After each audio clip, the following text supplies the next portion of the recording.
What's up, everybody? Happy Monday. Thank you for tuning in to episode 7 of the Daily Dose Podcast. Don't forget to like, subscribe, and share. Keep getting the channel out there. This channel is sponsored by Jackpack LLC, all organically grown cannabis right here in Albuquerque, New Mexico. Gives you some Jack Rolls or Jackpack at dispensaries around the state. So today we're going to be going over, obviously, the fights from Saturday, UFC 314. Hell of a card. Finally a good card. We won't have any fights next week to go over.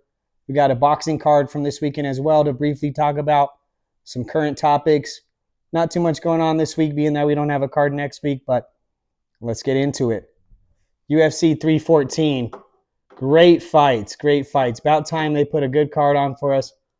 A lot of good matchup, a lot of finishes, and even the decisions were really exciting. You know, that's been the kind of difference. I don't mind a decision as long as it's entertaining, but on a lot of these, excuse me, I'm a little under the weather. A lot of these free fight nights have been just boring as hell. So shout outs to the UFC.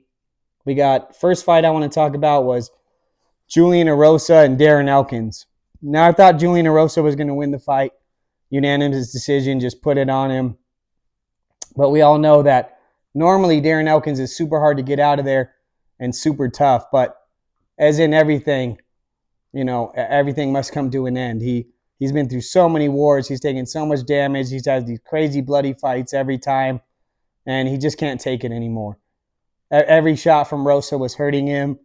He was just, you know, getting kind of beat post to post. Little late stoppage in my opinion, but again, the ref is probably thinking this is Darren Elkins, give him a shot.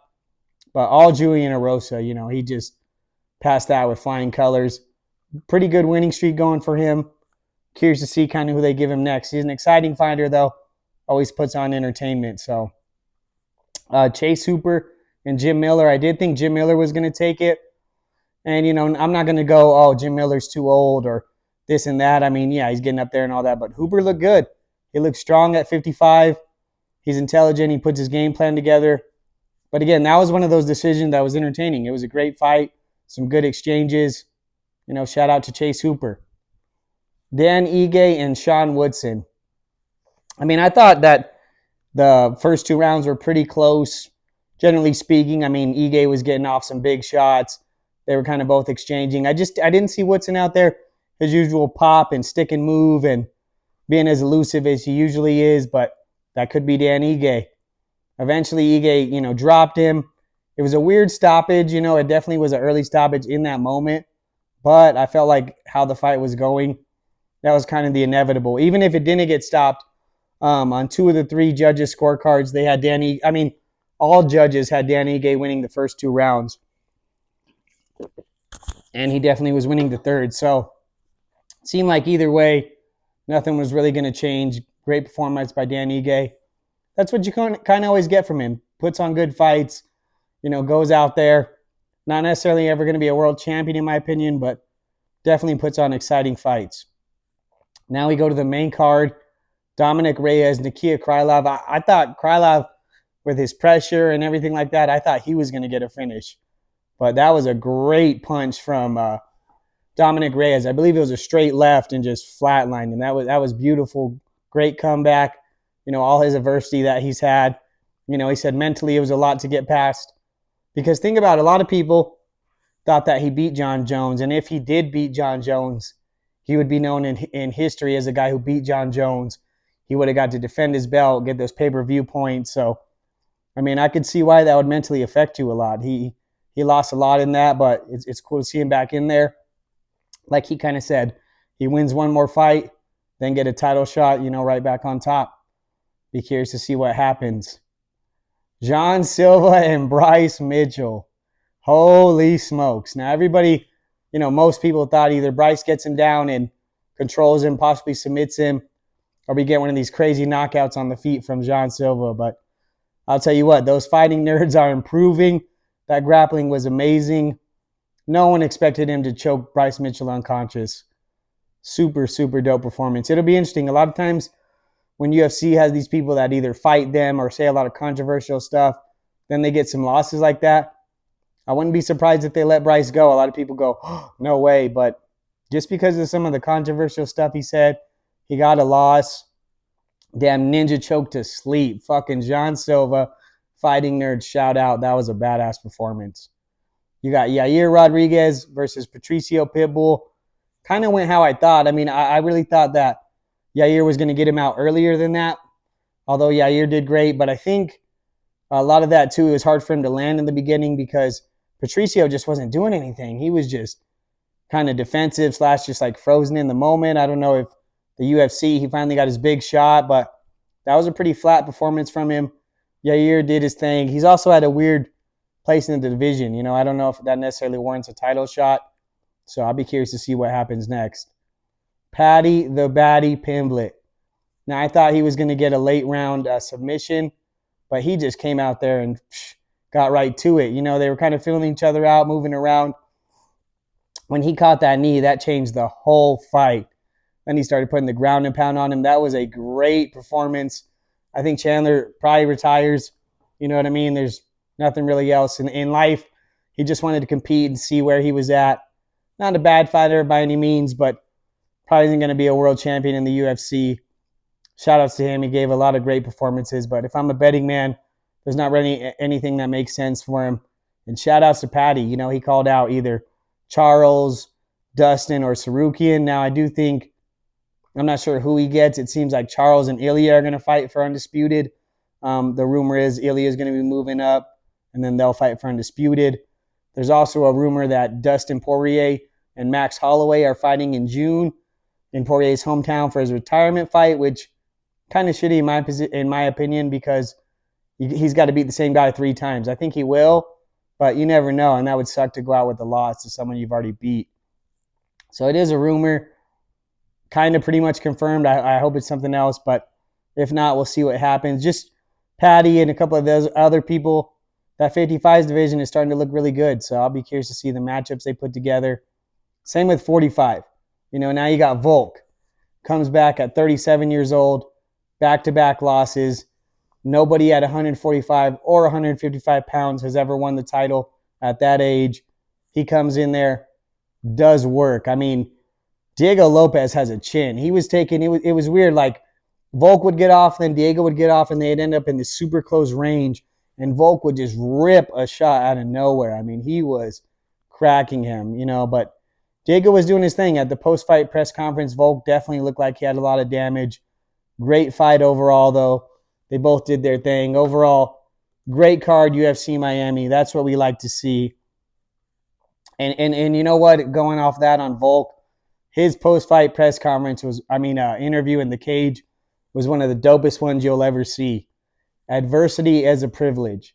And coming back from everything he did and overcoming it and being the first one, that's how you do it. And he said sometimes you may come up short, but fighting through it and trying and coming back from everything will really show you what you're made of and what you can do. So great performance, great post-fight interview. Shout out to Volk. Don't really know who he fights next. He's kind of ran through the division a lot. You know, I think like if you're looking at rankings-wise, maybe Mozart, but I don't know that he necessarily deserves it. Who was the last guy he beat? I'm not too sure, but, you know, maybe you do a little tournament and see who comes out looking the best. We'll see what happens. But 45 and 55 are actually shaking up to be pretty good. You know, a lot of these legends are starting to retire and move on. And now you get the new blood to see who's going to be the new king. So really curious to see how that goes. No fights this weekend. The next fights will be the following weekend. Ian Gary and Carlos Pratas. That'll be a really good fight. And we'll check out the whole card, obviously, next week, see what's going on. Then yesterday we had a big boxing fight. Jaron Ennis, I believe he TKO'd Stanionis. Great performance. Started landing some body shots. Landed that signature double, triple uppercut. Got him out of there. Looked really good. I'm curious to see who he fights next. At one time, I really wanted to see him fight Bud or Earl. But a lot of these guys that were big names at 47 have moved up to 54. So maybe somebody from 40 comes up, or I'm not really sure the layout of the land right now at 147. Either way, though, great performance from Jaron Ennis, and be curious to see what he's got coming next. We got the damn Grandpa Fight League. GFL announced they canceled their first event. Not necessarily surprised. I mean, I didn't think if they got going, they would last too long. One of the things that people hate on, but it's the only one that has been successful, is the model of the UFC. How they pay people, how they make money, how they do their pay-per-view. It's a formula that works, right? Because that's why they're still in business. So, I mean, being right off rip that they had a lot of older fighters, I thought it would be tough. People are down to watch those, not necessarily pay for the pay-per-view. So, kind of tricky there. And then, of course, they were offering 50% pay-per-view revenue, which is almost impossible. You're not going to run an organization like that. So, again, not surprised. There were some cool matchups I did want to see in there, but I don't know if that'll ever happen. We'll see what happens. GFL, you bastards. I knew you were doing some weird shit, though. You should be arrested for some of those matchups you were trying to put together. And then Morant. So, basketball, not something I usually talk about, but I just thought it was interesting. He's been getting in trouble, getting fines, I guess, for doing kind of throwing up guns, I guess, or something like that for his celebration. And so they've been getting on to him. So now he switched. His new thing is pretending to throw a grenade at the crowd. I'm like, these guys are crazy, man. Instead of just setting an example, making a shot, and just being solid, you guys want to throw grenades into the crowd, shoot guns. Like, come on, man. People look up to you. Kids look up to you. Don't waste money and getting $25,000 fines just to be cool, man. Like, stuff like that is dumb. That's just an example of times we're in, wasting money, just being an idiot. So I just wanted to say something on that real quick. And then Coachella was this past weekend. Real quick on that. I mean, I didn't really see any crazy performances or, negative events or anything. I just wanted to say to any dude, if your lady was out there without you, that's not your lady, my boy. Move on. Don't nobody go to Coachella VIP for free. And that's just that. So what else we got here? So the most expensive thing that we have on this earth is time. So I just want people to enjoy every part of your journey.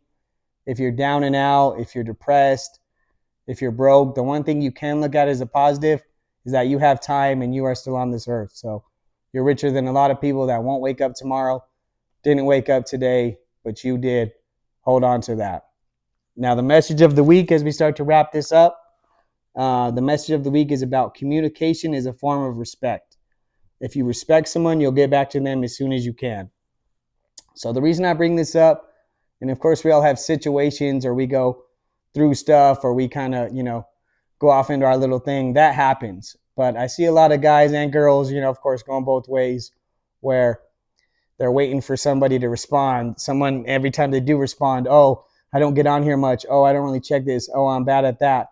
But, they're on other social media sites. They're posting on their story. They got to communicate with their kids, their mom, their dad. Just take shit for what it is. Don't be fooled. I'm not saying, you have to go at that person or whatever. But a lot of times people are putting energy and hoping for something that's not going to happen. So take a sec to analyze and realize when people are doing that, if they're being genuine, if they're going through some stuff, or if you see them on their story, you see them on other social media, they're responding to people, you see them out and about. If they're just not hitting you back, that's cool. Just take it for what it is. Don't waste your time. It's the most expensive thing on this earth that we never get back. You can get money back. You can get in shape. You can get materialistic items. You can't get your time back. So use it wisely. Pretty good episode today. Just wanted to go over some of the fights. Curious to see the lay of the land at some of these divisions in the UFC. Curious to see what happens with Jaron Ennis at 147 pounds. At one time, there was a lot of exciting matchups. Now, not as many. Maybe he moves up. We'll see what happens. Damn Grandpa Fight League, you better pay people for getting them excited. All these vets thought they were going to get money and ride off into the sunset. You better make it right, damn it. That's not right. But, yeah, episode 7 of the Daily Dose Podcast. Thank you guys so much for tuning in. Don't forget to like, subscribe, and share. We'll see you next week.